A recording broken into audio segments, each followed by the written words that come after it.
The world watches as Wakanda grieves. The funeral of King T'Challa is a somber, beautiful ceremony, a nation united in loss. But this period of mourning is also a moment of perceived weakness. At the United Nations, Queen Ramonda stands defiant. She faces a chorus of nations demanding access to vibranium. Their intentions cloaked in diplomatic language, but their greed transparent. Ramonda's message is unequivocal. Wakanda's resources are not for the taking.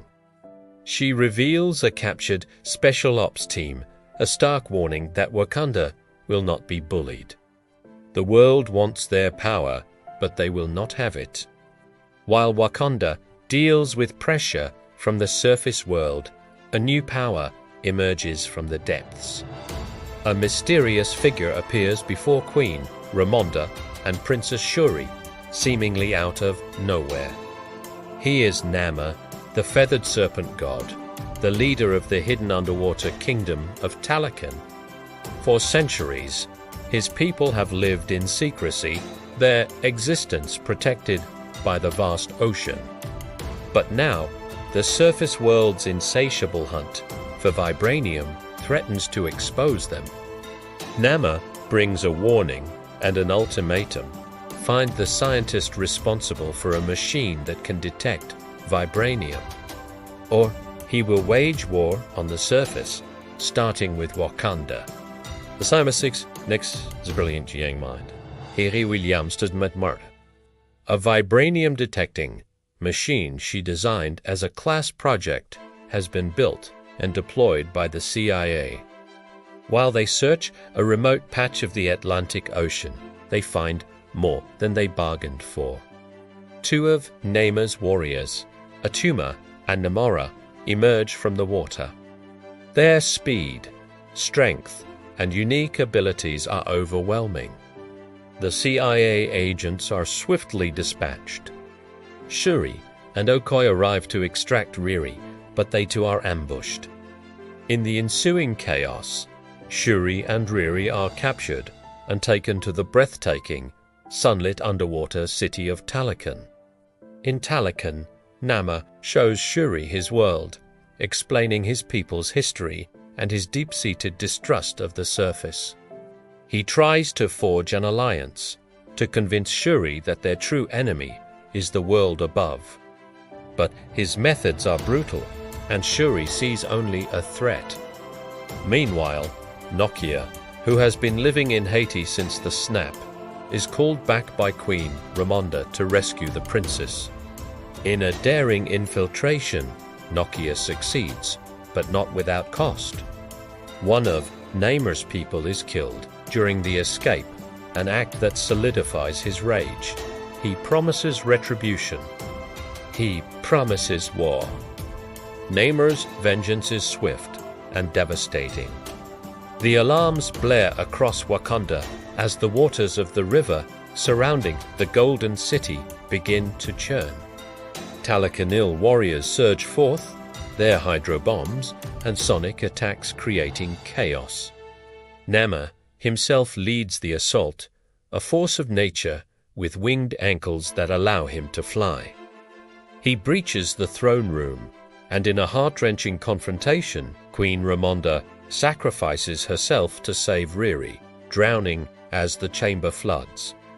Wakanda is left reeling, its capital damaged, and its queen lost. The nation is on its knees, leaderless and without its protector. In the depths of her grief, Shuri is consumed by a desire for revenge.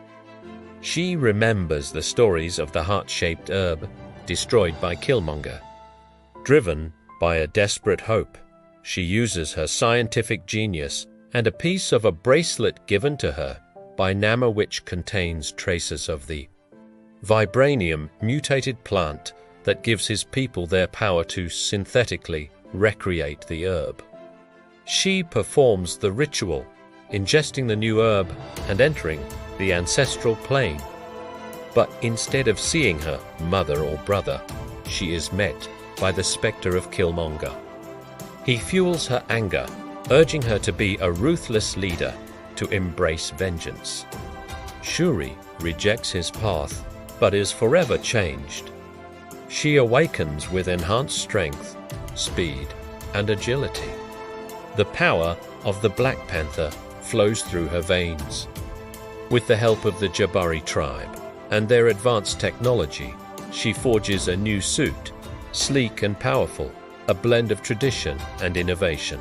The Black Panther has returned. The final confrontation is set. A massive battle erupts in the middle of the Atlantic Ocean, a clash of two powerful, hidden nations. Wakanda's forces, aboard the Sea Leopard vessel, face the full might of the Talakanil army. The Dora Milaje, led by Okoye in her new Midnight Angel armor, engage in fierce combat. M'Baku and the Jabari warriors fight with unparalleled ferocity. Above it all, two leaders collide.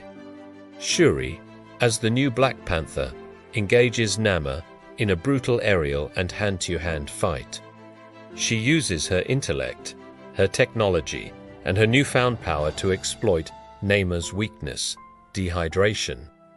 Luring him to a desert island, she triggers an explosion from her ship's engines.